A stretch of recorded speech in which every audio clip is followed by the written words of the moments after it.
Hi, I'm Marlena, and welcome to The Care Truth. I'm here with Jen. Hi. Jen, tell me a little bit about yourself. Thank you so much, first of all, for inviting me to join you today. I'm from Homestead. I support families with home care services.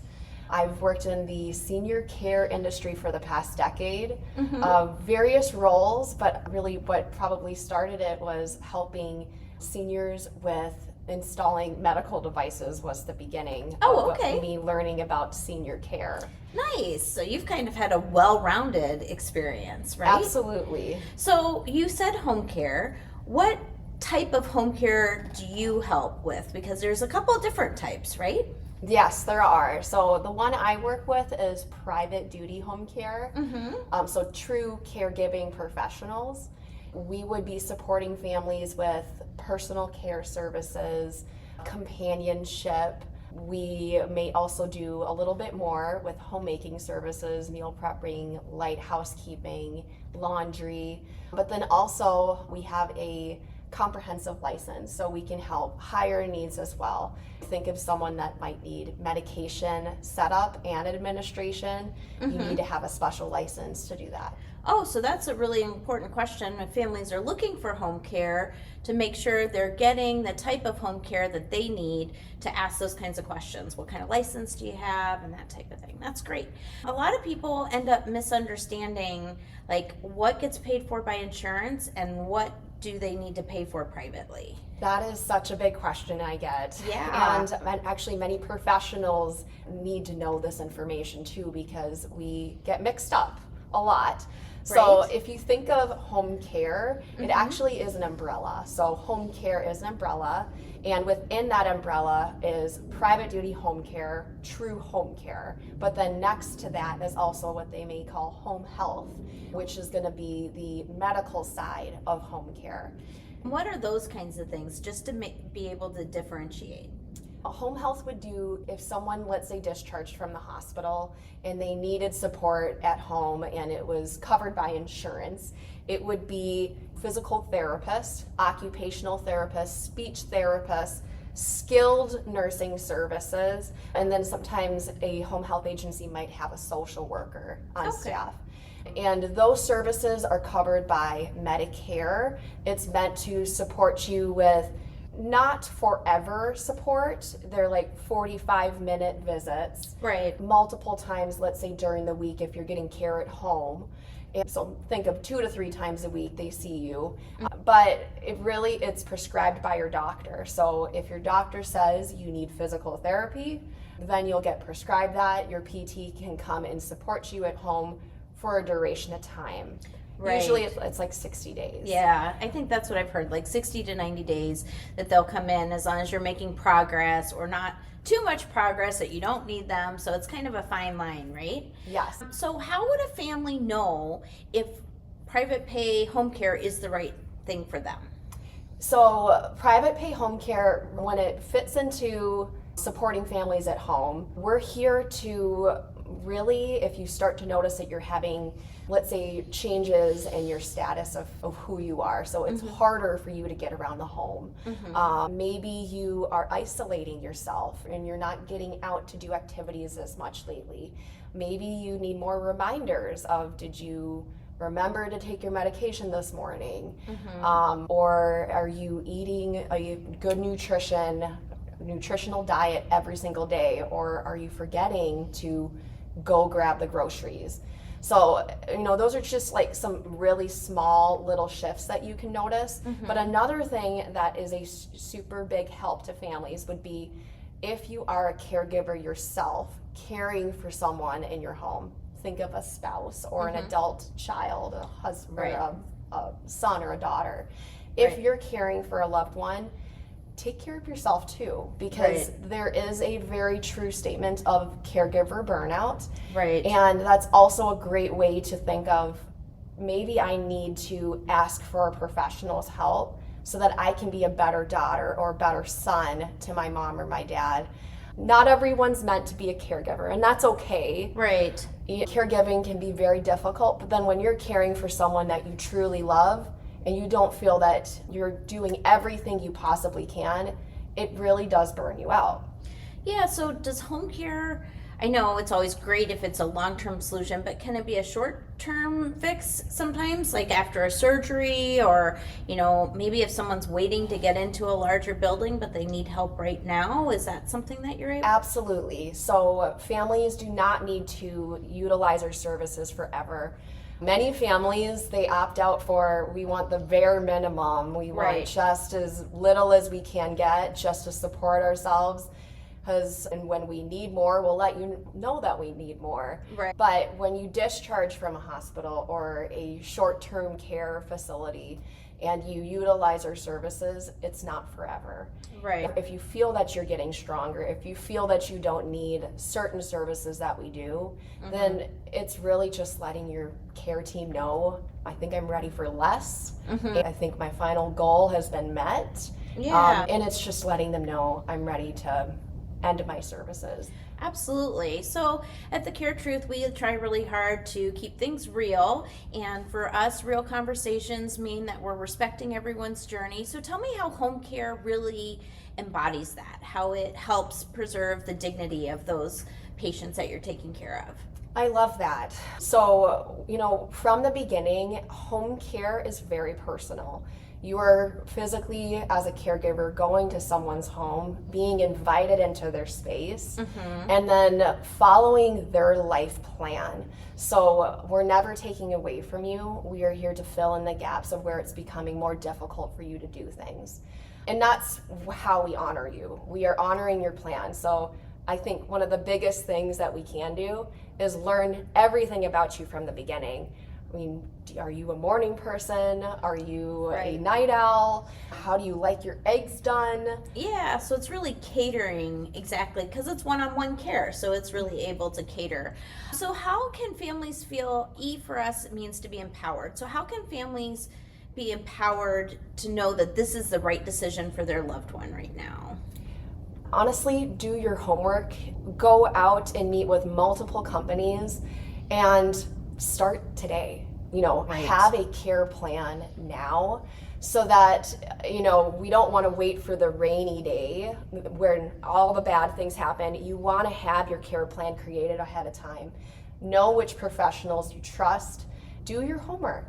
And then ask the good, healthy questions of what's important for you to have them invited in your home to be a care professional. Yeah, and I like to call those courage conversations because with families, it is really hard to say to Mom, I don't think you doing this on your own is the right thing anymore. Or, spouse, I'm burning out. I can't do this by myself anymore. And so having those courage conversations and setting up a plan before the crisis is huge. So authentic is what we stand for with A. Tell me a real life story of somebody that you all helped. We'll have a gentleman that we recently supported that he was transferring from the TCU and he didn't have anything set up from the beginning to be able to support him at home. Right. And we walked in, and from the beginning it was already a difficult walk with stairs, but one of our care professionals was able to help him get into the home very safely. And it was right there and then that we realized that he needs more than just our care. So we got to set him up for success by having other professionals outside of our area of expertise help support him too. That's fantastic. So you all can really be a resource. That's right there in your home, which is amazing. So lighthearted, that's our last core value. So tell me a fun story, something that was kind of funny that happened with home care that you can remember. I'll tell you a story of, I recently saw a caregiver out in the open, which I don't get to see that very often because they're always helping at physical homes. But I saw a caregiver while I was visiting a dementia support group. And it just was it felt so good to see that they do so much more than just caregiving, and that they want to better themselves. So it feels really good to know that we are all here for many different reasons, but to see someone take this step out and do more to better themselves, I love that. Yeah, no, that's fantastic. And we all want to make sure that we're educating ourselves and doing the best for ourselves and our loved ones. So, how would a family help prepare a home care company to be successful? What kinds of things should they have in place so your team knows what to do when they get there? Well, first, to begin, have good, healthy discussions with your loved one on what's happening. So if you're the adult daughter and you've hired a company to come in, being very transparent with your mom or your dad on who's coming, times that they're going to be visiting, maybe having that, again, warm handshake once more the first day that the caregiver comes. But, every care professional that we work with, they from day one are invited with a warm handshake from one of our other professionals that already met that family. So it's showing trust. So that's really probably the biggest thing. You want to show trust for your family member. Yeah, and it's vulnerable, right? Having someone invited into your home and they're in all your stuff, and that can feel a little scary. Tell me the big hairy question, how much does home care typically cost? What can people expect to budget? I love that you asked that. And there are many ways that you can pay for home care. Every agency is different too, though. But I would say the range in Minnesota, we're between $40 to $60 an hour is what I see many home cares cost an hourly rate is. Some families may be told there's a minimum of hours that you must have a week to have our support. Some agencies say 6 to 8 hours is typical. Okay. And I think that's a really good start into understanding what home care is, understanding what a caregiver can do. Even 8 hours of care can go a long way for someone. Absolutely, yeah. But we also work with long-term care insurance typically. So that is another resource if any families have that policy. Look into it and see if you can utilize it and what are the standards for you to start it. Yeah. And then VA benefits. So if there are veterans and they do qualify for services with home care, look into that. I mean, if you did your service, you'd absolutely deserve to get that care. I wholeheartedly agree. We can't honor our service members enough. So absolutely. So the VA helps cover that home care cost? Yes, and every family, they have to meet with their VA or their veteran service officer to start the whole process. And it really depends on, they have to meet the qualifications to meet that. Got it. But also spouses. That's something too. If you are a spouse of a veteran, you may qualify for that service. Fantastic. Please look into it. Yeah, absolutely. And we'll have to get a VA rep on here to help everyone understand what the VA benefits can be. So when does home care not work? I know there's a lot of situations that it does, and everyone I hear wants to stay at home for as long as possible. But what are some things when it just isn't working anymore? Well, I would say for home care, if a family feels that they are looking for a senior living setting rather than having a personal caregiver, that would be a good transition to move into assisted living.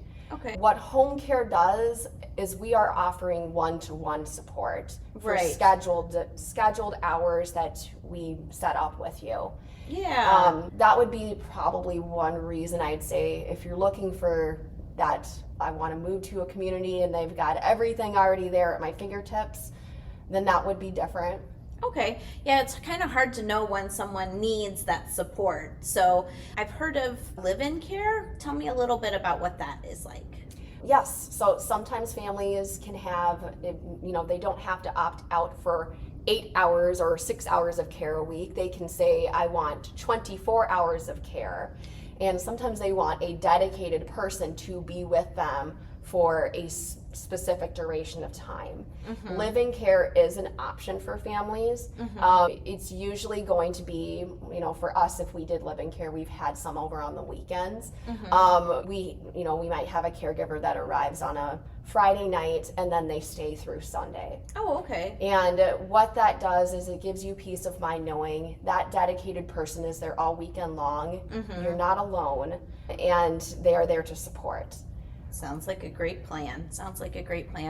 So if someone wanted to learn more about home care and ask some real specific questions, how could they get a hold of you, Jen?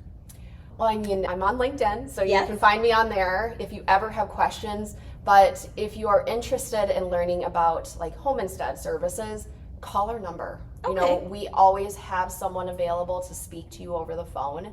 Our number is picked up every day. And what is that number? And I'll make sure it's listed below. Oh, let me get that for you. It is 763-544-5988. Perfect. And anything else you want to make sure we talk through before we end today? I guess one thing I want to say is do not be afraid to reach out to a care professional and let them talk to you specifically in your home for a personal consultation. The best way for a care professional to know exactly what you need and want is to meet you in person. Absolutely. And I know many families sometimes are scared to take the next step of accepting care, and they want to know when is the right time. You know, I don't want to start too early. It is never too early to start with having a care system. And with home care, the sooner we actually start having support for you, we see you when you're able-bodied, very busy, moving, doing things every day, seeing you live your life. That gives our caregivers the best option of learning who you are.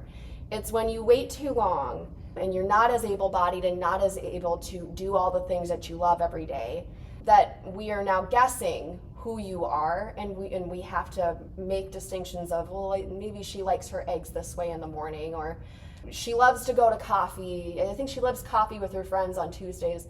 We want to know you so well from the beginning. So start sooner. You know, many families that I meet with, I explain that it's okay that you're very independent, but is there anything that we can do to fill in the gaps and help you continue to extend that independence in your life? For sure, for sure. Well, thank you so much, everyone, for joining Jen and myself. I'm Marlena. This is Jen, and we appreciate you tuning in to The Care Truth. Please like, subscribe, and share with others. Have a great day. Bye.